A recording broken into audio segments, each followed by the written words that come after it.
This is the Yanks Go Yard podcast with Adam Weinrib and Thomas Carinante.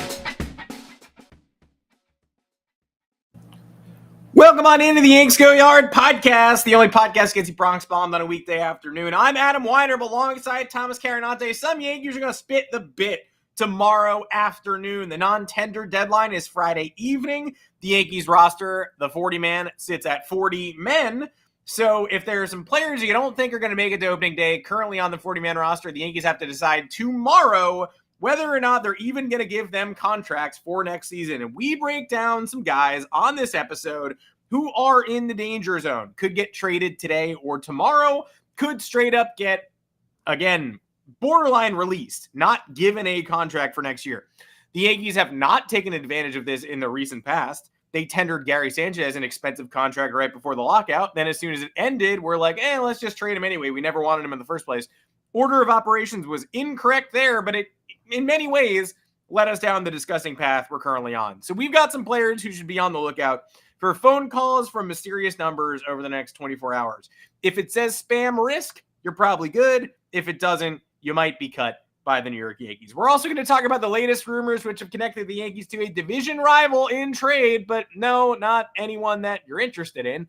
Did Brian Cashman ruin the team's chances of getting Yoshinobu Yamamoto by yelling at Giancarlo Stanton's agent? Literally, what the fuck world are we inhabiting?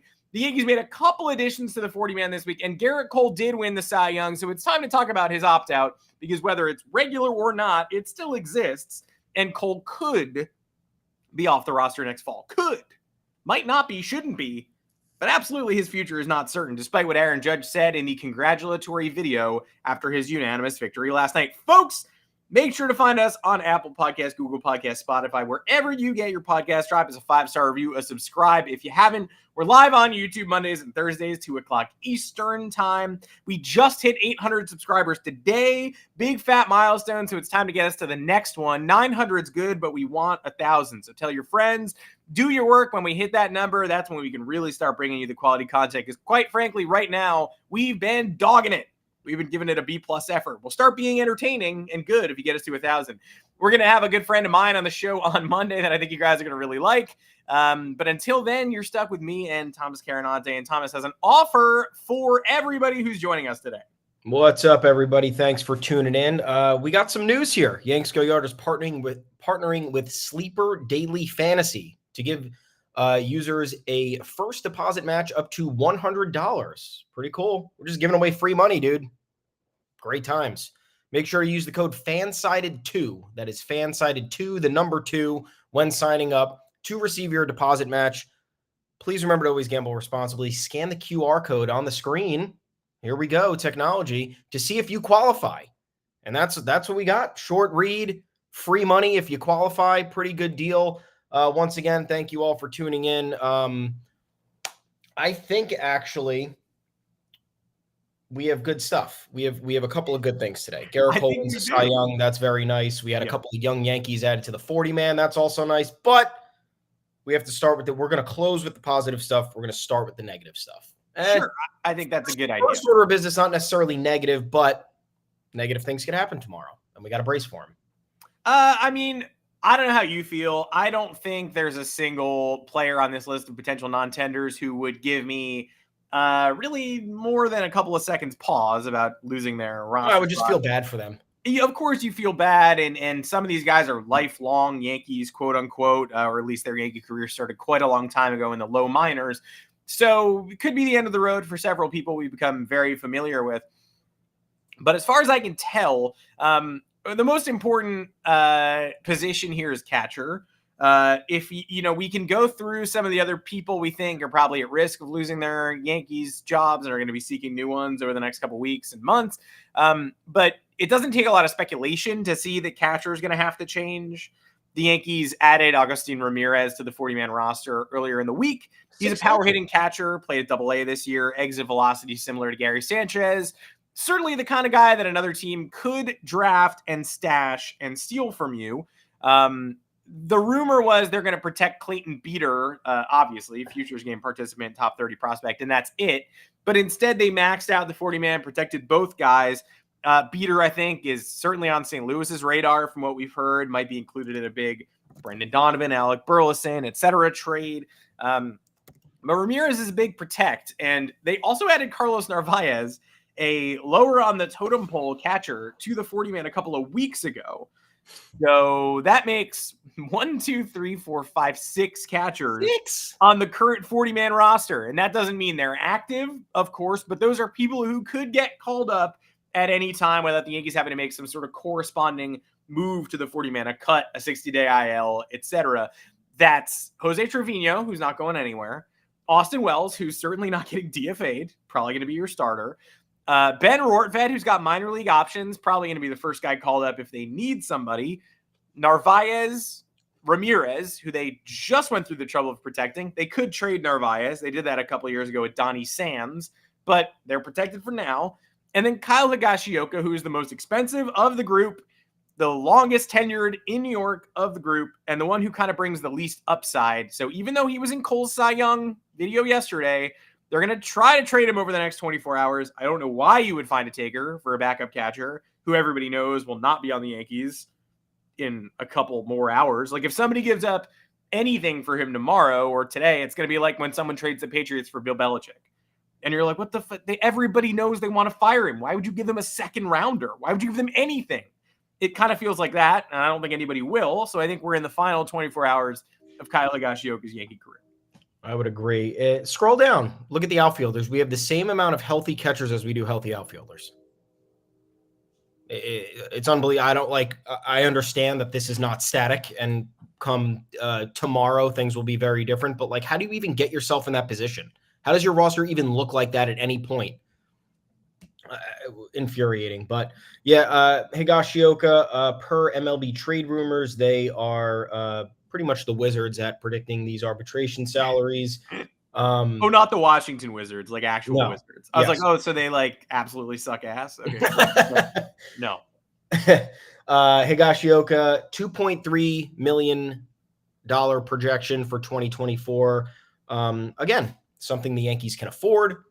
Do you need it? No. The Yankees have been relatively financially cautious over the last 6-7 years. I don't see why you would spend money on a catcher who has, as much as I like Higgy's admittedly regressed. He's had more and more opportunity, and he has not improved, in my opinion, ever since taking reps away from Gary Sanchez in 2020. And I think most people would probably have to agree with that too. So I think we'll have to salute him. We'll give him a nice salute to service today, because he's either being traded or he will be non-tendered tomorrow. And then let's talk about some awkward situations. Obviously, the number one awkward situation is Gleyber Torres, $15 million projection. The trade rumors continue to swirl. He doesn't like the trade rumors. We've come up with a multitude of scenarios that would benefit the Yankees if he were to be traded, whether it's trading him for, maybe you, in theory, you trade for Juan Soto, you gut part of the top end of your farm system of pitchers, you trade Gleyber Torres, you get a couple of top pitchers in return. It's like, he just posted something weird too. I mean, not that weird, but everything he does is weird now. It was a tweet that was like a trailer for the movie coming soon. It was just like videos of him playing well, but he's very active this offseason. Weird. And I think a lot of people assume he'll be gone, but I don't think tomorrow is the day. And they're definitely not going to non-tender Gleyber Torres, although never say never, because this team is, we'll talk about somebody they're willing to pay $10 million to in a little bit, but $15 million is a lot of money for Gleyber Torres. Yeah, I would say I would pay him. I just don't think there's any sense in spending that type of money for 1 year when the roster clearly is not ready to compete in 2024 as of right now. You can get value for him. You're not extending him. Brian Cashman had no inclination to mention about anything in regards to an extension. Gleyber Torres is agent. He goes, I don't know. We haven't had those. I forgot to know he was available. I didn't know he was one of the best middle infielders in the league. He's entering the final year of his contract. That's interesting. What does that mean, Brian? Yeah. Then his agent comes out and he says that Gleyber Torres has not been approached about a contract extension. So I think we could deduce what the deal is there. Let's see. We have Who's staying? I guess we can eliminate that right now. Gleyber Torres staying for now until he's traded. You got Clay Holmes at $6 million. Don't think he's going anywhere. No. You got Nestor Cortez, $3.9 million. Jose Trevino, $2.7 million. Michael King, $2.6 million. Yeah. Jake Bowers, I think that's another one that's up in the air at $1.7 million. The price is probably too good to pass up right now. He's the last guy on the bench. That's fine with me. Yeah, he was embarrassingly last year, like top 3 in OPS on the roster for a while before he just absolutely fell apart. And I don't think a lot of people remember either of those things. Like he finished in the 600s after being in the 800s because he was like 1 for 40. Might have been in the 900s for a bit, as a matter of fact. When they finally put Rizzo on the IL and admitted that he like couldn't see baseballs, he flatlined and he went like 1 for the next 40 something as the Yankees fell out of the race entirely. But before that, I mean, the Dodgers series where Judge hurt himself, Bowers was kind of the story. Yeah. I wouldn't doubt that they want to keep him around for 1.5 or 1.7 million. 1.7. Yeah. I wouldn't doubt that he'd be on that bench next year. A lot of people are like, Bowers got to go. But when you really think about it, Bowers got to not be a starter. Yeah. But I don't think Bowers has to go. No, I agree. I was infuriated watching him. And I said from the beginning, just get rid of all of the players that kind of just flatlined at some point, whether it was whatever happened. You caught Yankees disease, which is very frequent now. But if he's the last guy on the bench because you're going to have to get rid of a bunch of people now, fine. Like that's where I'll draw the line. Last guy on the bench or gone. It's one of those two things. Yeah. Then finally, we have Clark Schmidt, $2.6 million. He's staying or being traded for in a Juan Soto package or something else. And then you have Albert Abreu at $900K. They're probably just going to fucking keep him for bullpen fodder, whatever. They already got rid of Jimmy Cordero, Billy McKinney, Matt Bowman, Franchi Cordero, Domingo Herman, and there was one more, wasn't there? 100%. There were 6. There were 6. Yeah. Who else was there? Is it not on here? No, Ryan Weber. Ryan Weber. Sorry. Yeah. So that saved the Yankees a decent chunk of change. They were all outrighted. That started kind of the roster purge. Now, I didn't mention a few names. Why? Because I think that there are 2 guys outside of Higashioka that are probably gone or should be gone. Yeah. And it's not they should be gone because they're not good. It's they should be gone because the Yankees continue year in and year. Look, you have Brian Cashman complaining about injuries at the GM meetings, talking about how injuries have derailed multiple playoff runs, talking about how injuries are affecting Giancarlo Stanton's tenure in New York, which we'll get to in a minute. Mm-hmm. So explain to me why you're going to continue to acquire oft-injured players or you're going to tender contracts to players who are injured. Those 2 players, Lou Trevino, $4.1 million. I love Lou Trevino. He got Tommy John in mid-May. He's not coming back till the second half at least. And a month of that's going to be rehab. And then you get him back for September. And that's assuming you're in a really good position. This is a contract you tender out of luxury. The Yankees do not have the luxury at this point. They have a bad roster. Give him a 2-year deal if you really want to. Like non-tender him and extend him through 2025.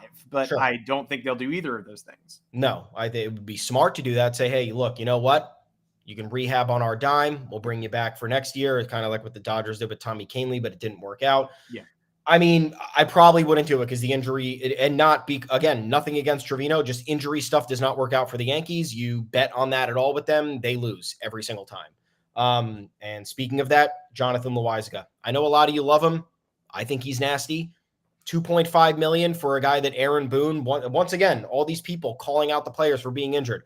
Aaron Boone literally said at the end of the season when he was placed on the IL with elbow issues again after undergoing elbow surgery, he said he's literally never available. When he's available, he's great, but he's never available. So great. I think you said everything you needed to say, Aaron. Why are you going to spend upwards of $7 million to keep 2 guys who are either not going to play for a majority of the year or are going to be a roll of the dice for a majority of the year? If you can't live with Jonathan Loaisiga potentially going somewhere else and being good, then you don't have the wherewithal to build a roster, in my opinion. Yeah, and if there's one thing this team knows, it's finding relievers over and over and over again. The people they've patched this bullpen together with over the last couple of years, like Ryan Weber, who also had arm surgery and is going to be rehabbing all year, was of course you outright that man. He doesn't need to be here next year, but he was the closer for like a couple of games last May.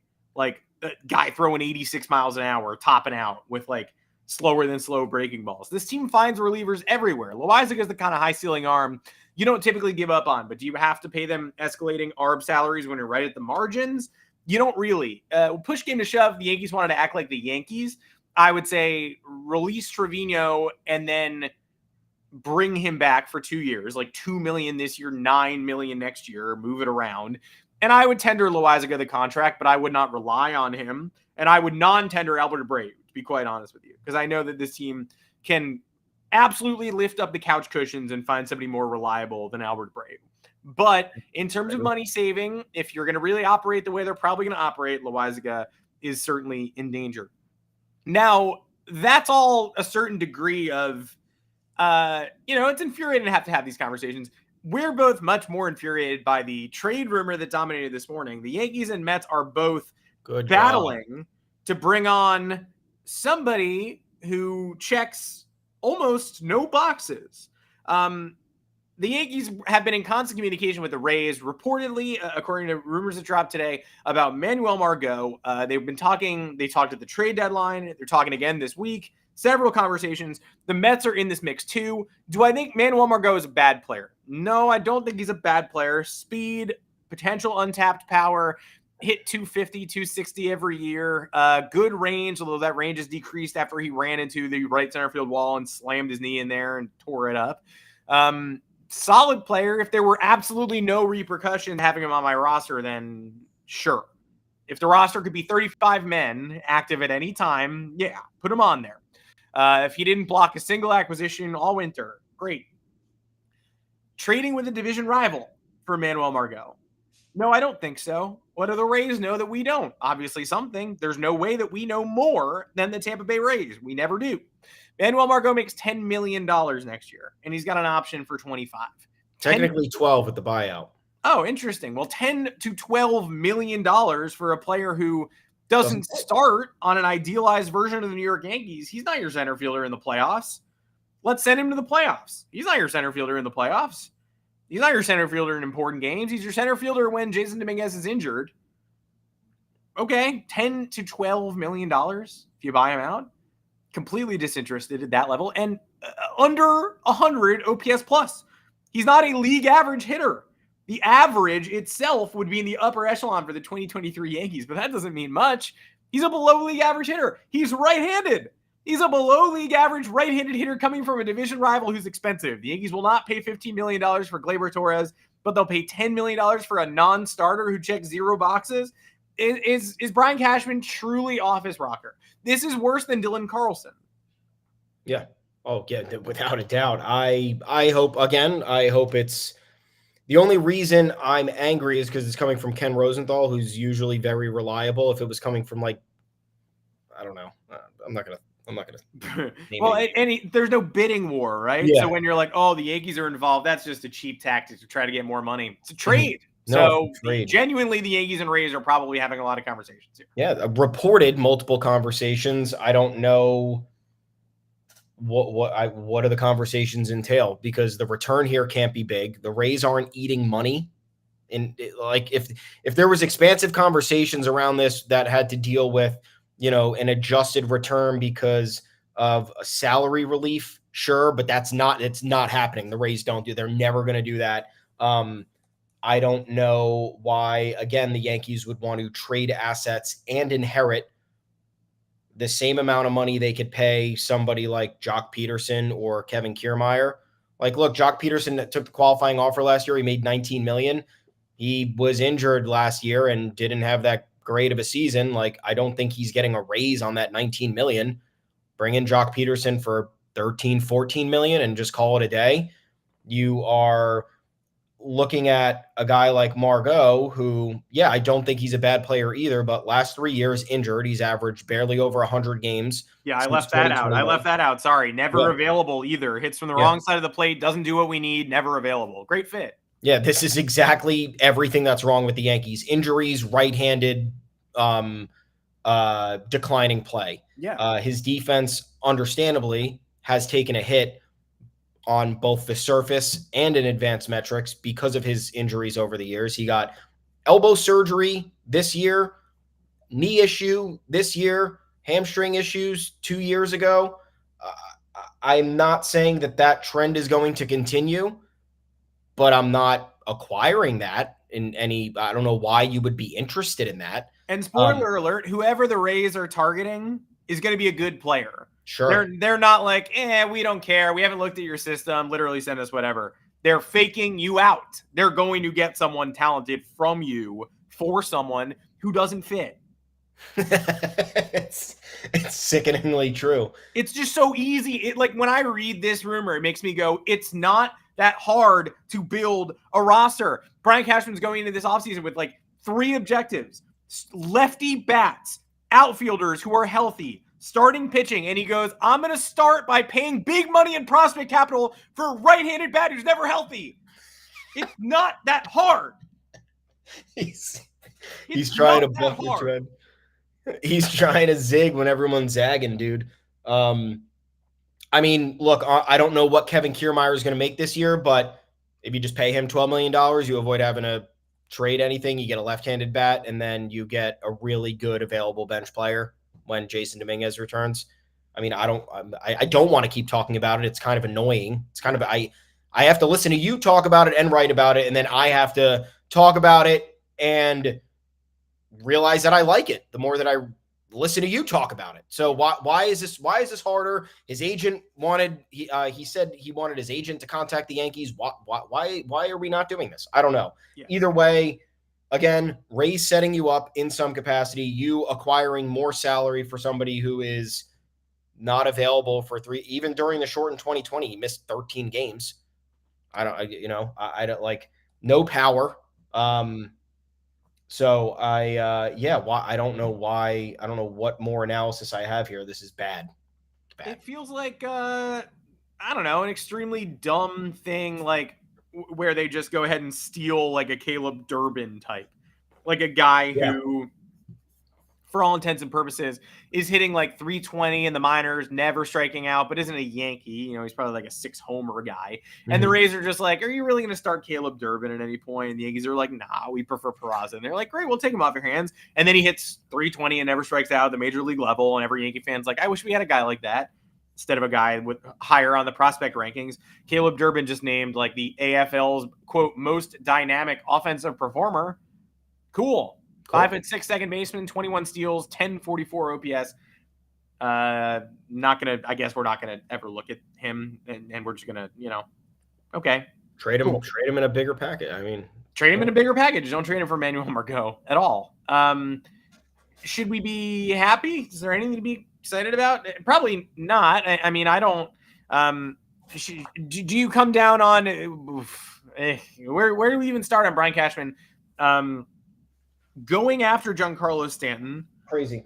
Giancarlo Stanton's agent going after Brian Cashman. And Giancarlo Stanton's agent happening to be Yoshinobu Yamamoto's agent, the guy who Brian Cashman flew to Japan to scout, the guy everybody wants.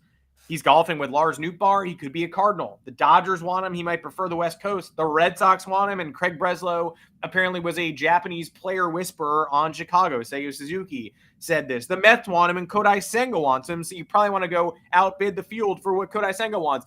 A lot of competition. Something I'm tired of is people assuring me from the same position I'm in, guy in chair in apartment.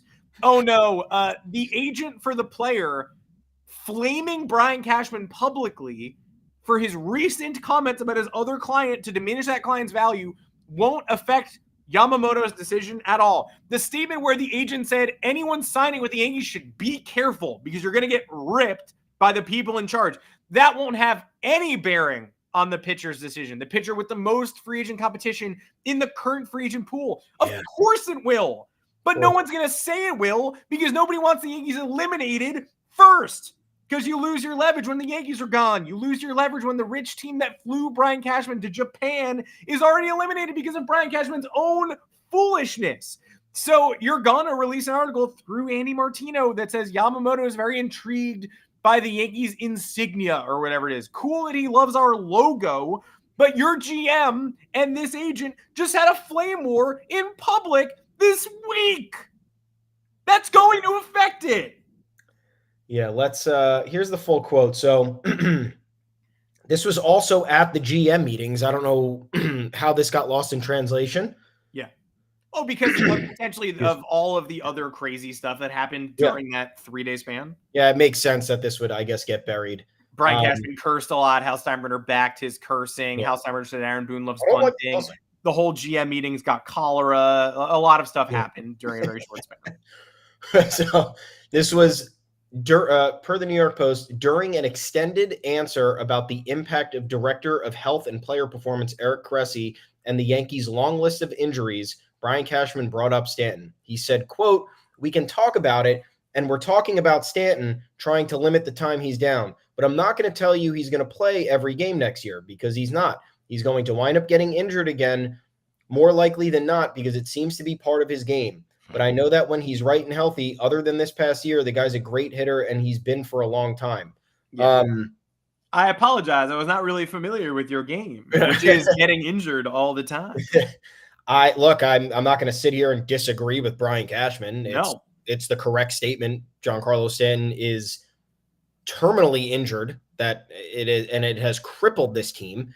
But you need, again, as somebody who's a front-facing individual in the organization that needs to be well-spoken and articulate in front of the media, this can't be your choice of words. They are inflammatory. They are disrespectful. And more so, they are assessing blame to somebody who doesn't deserve the blame. I have had my frustrations with Giancarlo Stanton, but mostly those frustrations have derived from the fact that the Yankees thought trading for him was a smart idea.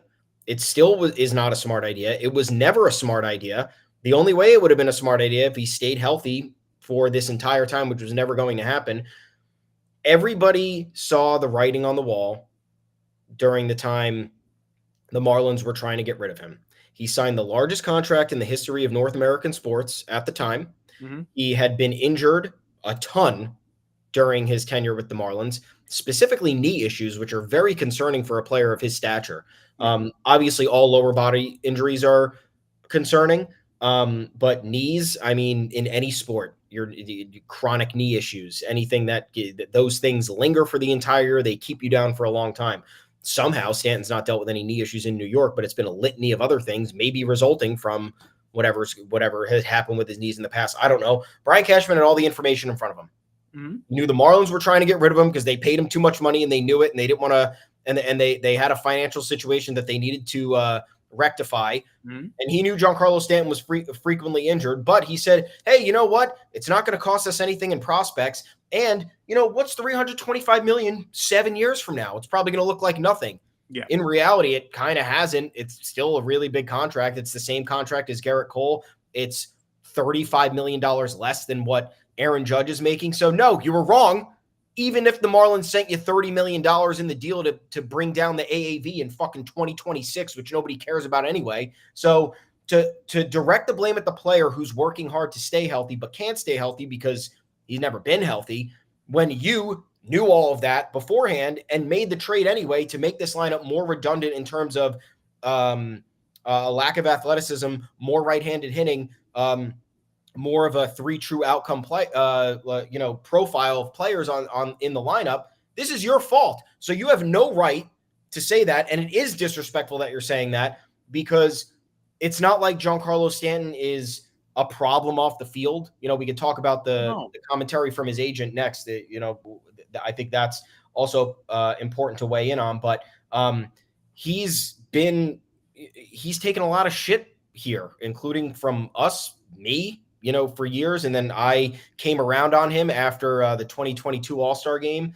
and that first half last year. But this is the organization's fault. And this is where Hal Steinbrenner needs to wake up and be like, my GM, the guy calling the shots, is not making good decisions. And guess what? In fact, Wandy Peralta, Clay Holmes, and Ian Hamilton, who's not a trade candidate, does not undo all the other bad trades you made. I can't deal with this because it's an accurate statement. It's something for you or I to say that, hey, you just got to bake in Stanton injuries. We've said it a lot, actually. And Cashman can say that too, but not the way he said it. Not, hey, it's just part of his game. He loves getting injured. He eats it up because it adds to the narrative that he's not trying to fix this. He's added this element to his game recently. He picked up injuries after arriving in New York. We really think it helps lengthen his profile. It's a sixth tool. You're a tool, dude. I got into like Twitter arguments this week from people who think he's never thought of managing his lower body injuries. Like some guy was like, injuries are completely in his control. Steph Curry used to have ankle problems, and then he had surgery, and now he never has ankle problems. It's like, that's surgery, dipshit. Do you know what surgery is? Like, the idea that Giancarlo Stanton would be a professional athlete trying to get that giant contract and then getting it, and has just never thought about pliability and has never thought about working out. He has to change his stance. He's aging out of what he used to do that used to work. He needs to change his approach. He can't be the same hitter he was last year, next year. But I guarantee he's not. Let me think of a way to get injured. I'm not going to work at it at all. I think I'm just going to have an off season. I think I'm going to tie a kettlebell to my leg and see if that helps. Oh, no, it didn't. It made my legs hurt a lot. Yeah, like there's no way that's what he's doing. He doesn't want to be on the IL either. So I'll write Brian Cashman speeches for him. He basically said it in the NSFW scrum. He was like, Stanton's been largely productive every single year with us, despite the injuries, except for last year. We got to get him right. It's just we got to get him right scenario. Are you trying to sell him to another franchise? We got to get him right. He's still a productive hitter. He's the All-Star Game MVP last year. Got hit by injuries hard last year. Fought through them. Because everybody who watched the team knows he fought through them.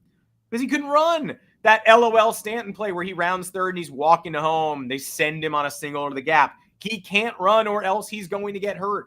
That's what Cashman meant, but unfortunately that's also what he said. And so all of this filters back to Stanton's agent, who gets wind of it, thinks Cashman's probably trying to pull some chicanery, get his client to agitate for a trade. We've also got the Cameron Maben comments where he responds to Keith McPherson out of nowhere and is like, I don't know if Stanton wants to end his career in New York. Might want to go somewhere he's more fairly treated. All of this is leading to breadcrumbs for Stanton at some point triggering that, no trade clause and saying, I'm willing to waive it if you can find a destination for me.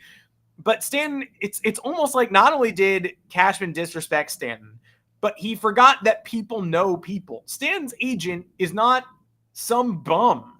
Stanton's agent represents a lot of powerful athletes, including the pitcher who flew to Japan in the middle of the season to sign who everybody else wants. So no one's going to know for sure whether it affects the Yankees' chances of landing Yamamoto. If Yamamoto says, I want to be a Yankee, his agent is not going to say, I won't send you there. That's not going to happen. But it's probably not beneficial to have your agent in a flame war with one of the teams chasing you. I don't think it helps the team. It might not eliminate the team, but in no world does it help the team. And the agent did not just say, hey, be careful when talking to the Yankees.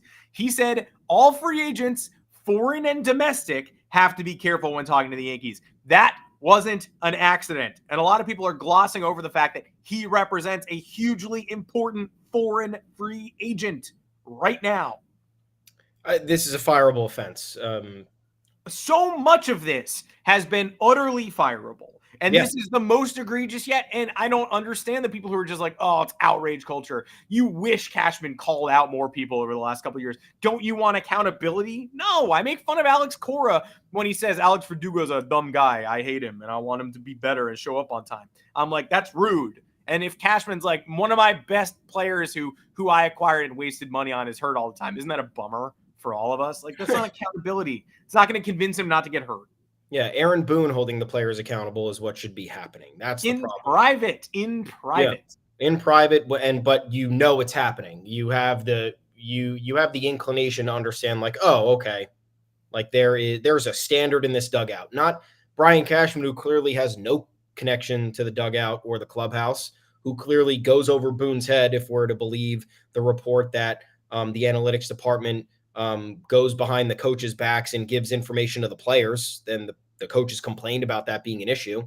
I will say, however, Maben's comment didn't get me mad, but I was like, come on, like, do really we need to bake in the fact that Giancarlo Stanton's been simply a good sport throughout this whole time? Like, yeah, I think there is some value in that, but like, no fan base is gonna salute somebody who's never available and who's a key piece to the roster but can't play and whose unavailability has likely played a role in derailing the team's World Series chances? Like what is that? Like, where is Stanton going to go where he's going to be appreciated for never being available? And I'm not saying he thinks that or his agent thinks that. I don't think that that's the case either, but Maben saying that is weird. I don't know, because I think he also said that he doesn't know. He doesn't want to put any words in Giancarlo Stanton's mouth. Yeah. Admittedly, yes, a very tough time in New York for Giancarlo Stanton. But also the reality is that no fan base is going to be pleased and care about your self-accountability and your your willingness to roll with the punches with all the criticism. Like, no one's going to be like, hey, man, that spending that $300 million, like, sure did suck, but at least he was nice about not being available in that ALCS against the Astros when we very clearly could have won. Like, that was really happy about that. Like, yeah, at the end of the day, you sit back and you're like, wow, the man dealt with a lot of stuff. He handled it nicely and gracefully, but like, we're not taking out a page in the paper to thank Giancarlo Stanton for being a good sport. Like, I don't know where else this is happening. Maybe there is, I don't know, but it's a difficult situation. It's a lose-lose. Nobody wins here. The fan base loses, the organization loses, the player loses. So I don't necessarily agree with Maben saying that. Maybe he just wants to get out of New York to have a fresh start, and it helps your mental game, helps your physical game. Everything kind of snowballs in a positive way after that happens. Because you gotta think to an extent, like, mental health does affect physical health. Like, the physical health betrayed Stanton in 2019 and 2020. The groans and the criticism got louder and louder, probably got in his head, didn't necessarily help as time went on. Then you have 2022 and 2023 when stuff starts to break down, all the bad vibes surrounding the Yankees over 2021, 2022, 2023. So, like, the spirituality of it here could certainly play a role. I would like to think, but yeah, I also don't think Cashman was smart enough here to be like, hey, you know what? I'm going to flame this guy and then he's going to demand a trade. Like, even if he demanded a trade, again, you're in a bad spot. He's frequently injured. He has a lot of money connected to him, and now teams will view it as leverage. It's like, oh, you idiot. Not only did you have all these factors going against you already, but now you wanted this guy to force his way out. You got his agent pissed. We're not giving you anything. We're not taking on more money in this deal. Like, on what planet would that happen? I've been mad at people before, and it hasn't led me back to them 3 days later to make a monster free agent deal. Like, I've never been like, you know who I hate? That guy I just yelled at 2 days ago. I think I'm going to call him up. Give him my car. Like, that, just think about it for 5 seconds before you're like, it won't have any effect at all. It might not be a death knell, but it's also not where you want to be at this point in the offseason. Well, we've got one guy who is where he wants to be at this point in the offseason, and that's Gerrit Cole. We got one more negative thing that just popped up. Oh, great. Really? Do we? Yeah. Sort of. It's more so, it's Yankees Twitter. So Talking Yanks said Gleyber for Verdugo would make sense if it wasn't a trade between the Yankees and the Red Sox. It would not. And River Ave Blues went off on them. Chris Kirshner went off on them. And I'm seeing more pop up too. But yeah, I love that podcast, but that's, I think, objectively wrong, right? I think that's probably a bad caption. I don't know. I haven't watched it yet, but it seems like an inflammatory caption. Let's see. Verdugo was a non-rumor. If this was not the Red Sox and the Yankees, I think people would be like, hey, that works. Yeah. No. No. And the basis is that there is no lefty outfielders this offseason, which I guess is partially true. I mean, an Alex Verdugo for Clark Schmidt trade makes more sense. Yeah, no. Putting Gleyber, and I hate that too, but putting Gleyber Torres in this does almost nothing for me. It just comes down to, do you prefer Verdugo or Brendan Donovan? And I'd rather have not the Red Sox guy. And even if he were on a different team, I would rather have not the nebulously accused of aiding and abetting a sexual assault guy. One of my least favorite players in Major League Baseball. I think I'm good. actually. Yeah, I mean, You strip all that away, the talent is fine. It's like lefty he's a Manuel barely Martin. above average hitter, 105 OPS plus for his career. He's not even good for one full D WAR over the course of his career. No. I don't. And then you're talking about there is the positional advantage in baseball, right? Like if you have a superior shortstop or a superior second baseman or a superior center fielder, like that plays a giant role. That gives you an edge. That a catcher. That was the whole argument with Gary Sanchez for years. It's like, oh, no one's homered like this guy ever. Yeah, this is incredible. Like we have an insane positional advantage. This is Gleyber Torres, for as frustrating as he could be, like is definitely a much better player than Verdugo. I think Verdugo might be like a tad more clutch just because he kicks our ass for whatever reason, but like not that great at defense. Has clearly not grown since being in has never even come close to having a season as good as Gleyber Torres is this year. So I would also have to disagree with this, but yeah, more toxicity. Let's get that out of the way. that's what we need. The comments going with Gleyber Torres for Michael Busch and maybe a pitching prospect. That trade's weirding me out at this point because I thought I invented it. Like I thought I was the first person to come up with that. We wrote about it on Yanks Go Yard, and it was like, man, if the Dodgers aren't going to use Michael Busch, he's blocked. Lefty infielder, power bat, and then all of a sudden it was everywhere. It was like speculated in Athletic articles, and Mike Axisa put it in his River Avenue Blues plan, and it was like, I guess we all came to the same conclusion. Mark Feinsand. Feinsand said it. Like I thought we were finding something. I thought we were finding a nice nugget, and then everybody found it at the same time. So either it's been rumored, like either it's actually like the conversations are happening and people want to get ahead of it, or everybody's just pretty smart. I like that trade. Smart people. I would agree that'd be a good risk to take. You're freeing up money. You're getting a player who, in theory, has high upside, and I think did not get enough of a chance with the Dodgers to. He's mature, collegiate bat, mid-20s. You're getting a rookie, but you're not trading for like a true greenhorn. Yeah. The only red flag is that everybody in the Pacific Coast League fucking hits. Yeah. Everybody's OPS is over 800. Everybody's hitting 15, 20 home runs. But Busch was the best player in the entire league. He won MVP. So I think that's something notable. Yeah, I agree. Winner of an award last night, Gerrit Cole. Nice guy. Took to the podium. Not only did he win the Cy Young, no anti-Yankees bias here. He was unanimous. Chris Martin, the Red Sox setup reliever, got a fifth place vote from somebody. That is Red Sox bias. The writer was from Chicago. But Red Sox bias is national. Like people, I had a hard time explaining this to people yesterday too. National writers think the Red Sox are interesting and cute. Yes. They're also the only big market team that constantly pretends to be a small market team. So when you're a national writer and you're like, I want to make my fifth place vote interesting, you look to Boston because you're like, underdog. That team is an underdog. No, they're not. Expensive, run by smart people, run with money, not an underdog. Chris Martin's 51 innings of setup relief for a last place team should not be your fifth place Cy Young vote, but it didn't matter because Gerrit Cole got all the first place votes. I think this is a good time. I mean, look, I had a friend text me last night and say, hey, not the worst thing in the world to have a rookie shortstop win the Gold Glove with 20 homers, 20 steals, and have Gerrit Cole win a unanimous Cy Young. No, not the worst thing in the world, but it's definitely indicative of where the rest of the roster is. Pretty bad, not in a great spot. But Cole has an opt-out clause. And I think I spent the last 36 hours debating with people online because I guess that's what you do now. But Gerrit Cole's opt-out clause, not typical, right? If he wants to after this season, he can trigger it. The Yankees can block it.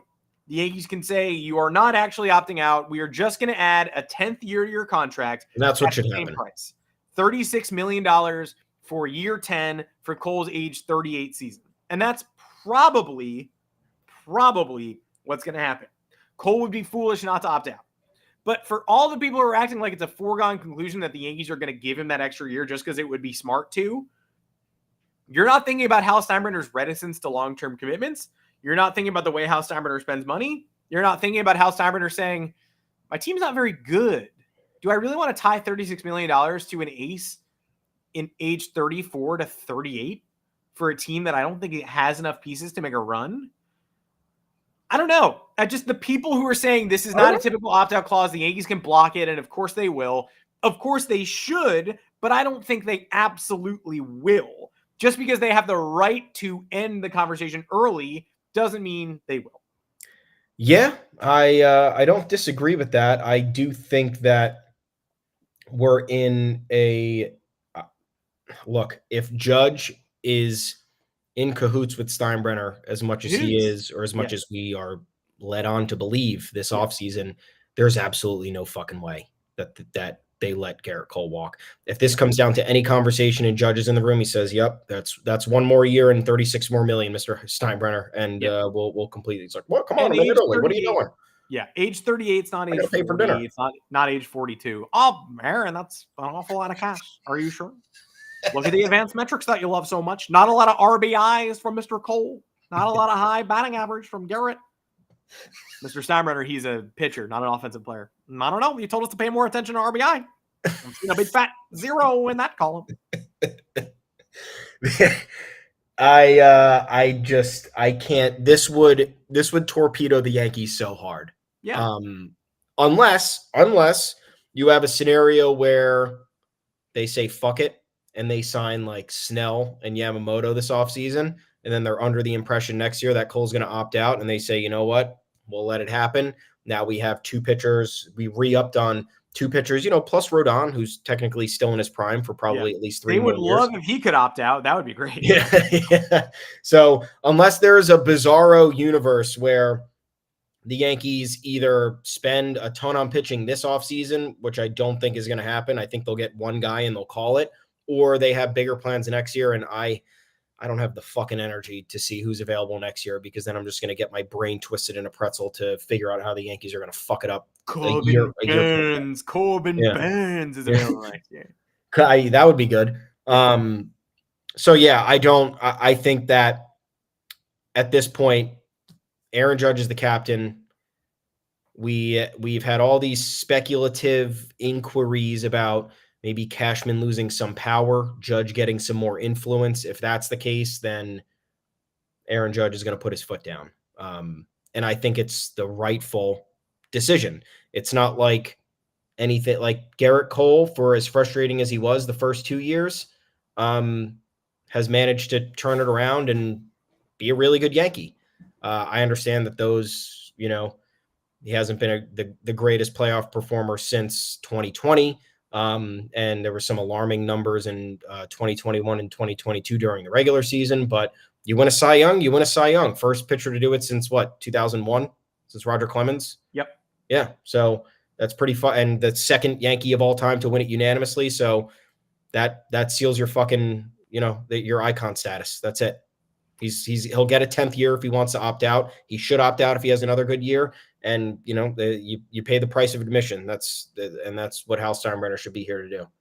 Yeah, I really liked also in the video tribute to Gerrit Cole yesterday. They had it all recorded well in advance. There were a lot of highlights from the 5.5-minute video of the Yankees saying, "Gerrit, you're a great pitcher, and I want to congratulate you on winning the Cy Young, which is the award for best pitcher. Keep doing what you do. Next year when you throw pitches, make sure they're good. And I can't wait to get to spring training to see you throw curveballs and or fastballs." It wasn't a very interesting video, but it did have Ben Rortvedt in there, Higgy in there, which made me laugh. Rortvedt, I kind of wanted Cole to come in from the side and be like, "Where is my steak?" He's like, sorry. Paul O'Neill recorded his video from like the rainforest. There were he was standing in front of big tall trees, and birds were like, oh, and he was like, "Gerrit, you're a competitor." I was like, you either could just not be in this video or wait until you get out of the rainforest. But who wasn't in the video at all? Brian Cashman, who released a written statement with Aaron Boone yesterday. So that's something, but unreachable. Couldn't get a 30-second video from Brian Cashman. And Hal Steinbrenner, who owns the team, approved of the expenditure, should be celebrating Gerrit Cole winning the Cy Young unanimously, I might add. Nowhere to be found. You can't boo a Twitter video. He shows up on the field, gives a giant check to some foundation, and everyone screams at him. it's a Twitter video. It's 5.5 minutes long. There's a million guys in it. No one's going to retweet it and say, Hal, get out of here. Edit Hal out. Maybe a couple people will, but that won't be the prevailing sentiment. You're just going to get a bunch of people quote tweeting it with my ace and hand raise and hearts. So where was he? Where Japan with Cashman? Screwing up the Yamamoto thing further? Telling Yamamoto the Mets are in a better place moving forward? I don't know. The Mets actually have more money. Yeah. You're actually looking to get paid. The Mets also play in New York, and they got a lot of cash. I don't know. They're pretty fucking good. I don't know the standard protocol here. Like, I've never like sat down to watch a tribute video for anybody who's won an award. Really, Yeah, like, I don't know why I did. I don't know. I mean, it's great, but I do think that there is validity to it with how turbulent everything has been, with how there's been clearly this friction between the dugout and the front office / ownership. Probably would be nice to align on all fronts and congratulate, the guy who was the best pitcher in the American League, arguably baseball. Because I think if push came to shove, Gerrit Cole probably was all around better than Blake Snell. I know Blake Snell had the ERA, but Gerrit Cole, I think across the board was more consistent. Like, Snell went on an insane run. Snell's run was like Jake Arrieta that one year, where like the second half, Jake Arrieta had like a fucking .7 ERA. And you're like, what? Yeah. First half, it was like 3.3 or something. And then he ended up with, it was insane. But Cole across the board was probably the best pitcher in baseball. Probably good to show some face on video, on a positive video, after you were both in multiple videos doing bad stuff, saying bad things, being negatively viewed. So I don't know. Again, a lesson in PR. Does anybody work in PR for the Yankees? That's anybody. They should have put a picture of Hal in the video and moved the mouth. Like, had edited a mouth in to be like, we're so proud of Gerrit Cole. Another great season, another smart idea I had, bringing him on board. I'll be there in person, but I'm stuck in Italy. Blake Snell in April, 5 starts, 0-4, 5.48 ERA, Crazy. 5 homers and 18 walks in 23 innings. Never let him tell you your season is over when it's April and you're struggling. Never. He ripped off just an all-timer from there. The Padres were in it, until the midsummer, and then they were completely eliminated. But they were even there in August, and then they just cratered in like they were there like the third week of August, and then they were there the third week of September. They had an opportunity where if they just went like 9-1 down the stretch against some bad teams, they would have been right in the wild card. Yep. That's not easy. It doesn't happen. They lost an extra inning game that I wasted time watching to the Cardinals, like an absurd one where they had a bunch of late leads. Yeah. And that was the death knell. But they managed to hover around. They're a 500-y team there. I wouldn't be that upset if I were a San Diego Padres fan. No.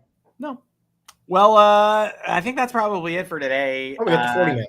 What? Well, I gave those guys some shout outs earlier. You want to talk deeper? Oh, yeah, I guess you did. That's right. I want to talk deeper about Ramirez and Beater. I mean, those are two, I think. Well, you know more than I do. I don't pay attention. Well, I just think like that one decision, you can't leave Beater off. He's going to get taken.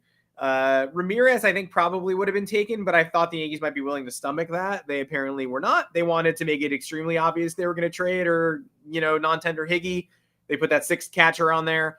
I think Mitch Spence, who's like a depth arm at AAA, could go. I think Matt Sauer could go, the guy who struck out 17 guys in a game last year at AA and for whatever reason was not protected and not stolen last year. Those are typically the guys who do get taken. Edgar Barclay, a reliever who dominated at every level. He's 25 years old. Then they brought him to AAA this year and made him a starter. He went unprotected. I think he's the most obvious one who'll probably get taken somewhere, and I wish him the best of luck because I don't think you really need to bend over backwards if you're the Yankees at this point to protect relievers. Just hope the Red Sox don't get him and he doesn't turn into Garrett Whitlock. But other than that, Elijah Dunham unprotected too. But I think you would be a confusing move for somebody to be like, I'm going to take this underwhelming lefty outfielder who hit like 220 with limited power last year from the Yankees, who I have to carry all year long. So I think the Yankees made the right moves. And I don't think Clayton Beater is here on opening day, but I think you had to add him to the 40-man. I like the comment that you posted more than I like their 40-man decisions because I wrote about this week too. Mm-hmm. You hear that, Fernando? he's healthy. He apparently ditched the crutches midsummer last year. He's going to be looking for a 1-year deal.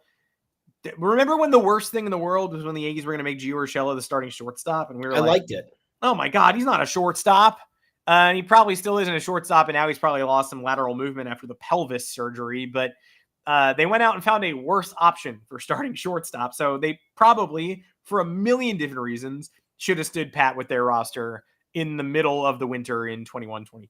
Gio, Bowers, Kiermaier, and Trevino bench. And then Manuel Margot's the starter. Oh, Jesus. No, please. Baseball stinks. Well, Yankees baseball is back soon. We're going to be having a very big offseason. I promise you. I promise you. I don't doubt it. A lot of moves have to be made. We're going to have to be making moves. We can't go into next year looking the same. Nestor Cortez, still here. Can't get rid of him. We're going to have a good friend on the show on Monday. Comedian Kim McGraw will be on the show. If you want to look him up, he is hilarious. You've probably seen him in a few national commercials. If you like Jameson, he's in the JMO New Year's Day ad last year. You'll probably recognize him. You'll probably be like, oh, that guy. He's hilarious. He's going to be really Jaeger. fun. Oh, it was Jaeger. Yeah. Okay. I was like, you got a Jameson ad too? Damn. No, I was thinking about what he drinks. He's in a Jaeger ad, and he's in a Simply Safe ad that you guys have probably seen. You'll know him when you see him. He rules. He'll make the show fun. More fun than we do. Again, we promise you premium content. You help us get to 1,000 subscribers. So that's part of it. We'll see you again on Monday at 2:00. We're coming up on Thanksgiving week. We're also on all podcast platforms, Apple, Google, Spotify. We're going to be doing a podcast next week because hopefully we'll have something to talk about. We're taking the holiday off, but you'll see us live on Monday. I assume most of you guys will be wasting time at your jobs that week. We won't be. We'll be working, but we'll also be wasting a fair amount of time. I am at Adam Weinrib on Twitter, on X. Thomas Carinante, where can the people find you? I'm at Tommy's_takes. We are both at the official Yanks Go Yard Twitter account at Yanks Go Yard FS. Head on over to yanksgoyard.com, folks. The off-season content is heating up, and we're not giving you the BS. We're not doing the regular boring aggregating. We're getting you the information. We're giving you our takes. We're coming up with some scenarios. We're having a good time. We need you guys commenting. We need you guys sharing. We need you guys talking about it. That's how we're going to make all the content better. So please head on over there. Enjoy your weekends. We'll talk to you again on Monday, like Adam said. And we're going to have some roster news by then with the tender deadline coming up this Friday. And then if I'm not mistaken, I remember a couple of years ago, we got some creepy moves over Thanksgiving weekend. Oh, we should. I mean, agent signings and stuff. Curt Schilling famously went to Boston on Thanksgiving weekend. It usually happens. Somebody will do something. Very un-American. Celebrate the fucking holiday. Yeah. Come on, buddy. Yeah. Stocking up on catch-up for the ankle. Asking somebody to catch up on his turkey for sure. Yeah, distracted from dinner, putting ketchup on his foot. Somebody will absolutely sign. We'll react when we come back from the break. Until then, we will see you all on Monday for sure. Take care, y'all.